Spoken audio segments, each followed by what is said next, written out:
equals mc squared is probably the most famous physics equation of all time, and if it weren't true, we wouldn't exist. So let's break down what it's saying and why it's so important. Part of the reason it's so famous is because it's simple. There's only three terms: E, that's energy, m, that's mass, and c, which is the speed of light. And this equation presents an equivalence. It says that energy and mass are effectively the same thing, which has some very weird consequences. So let's talk about a couple of them. Take this cat toy. It has some mass right now, but when I compress it, its mass has actually increased. That's because this compression adds potential energy to the system. The system now has a higher energy and thus it has a higher mass. So that's weird.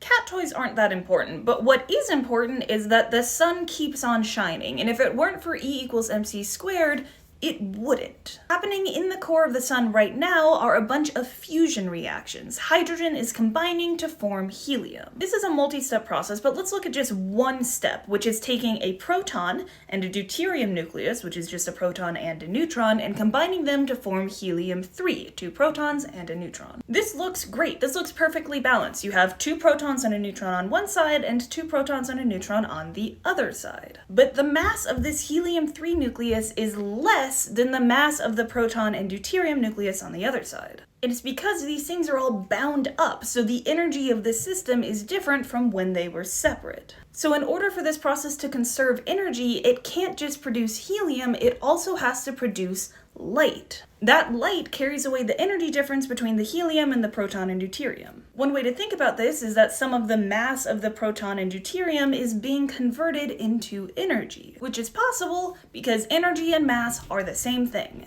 And if they weren't, these fusion processes wouldn't produce light, the sun wouldn't shine, and we couldn't live here.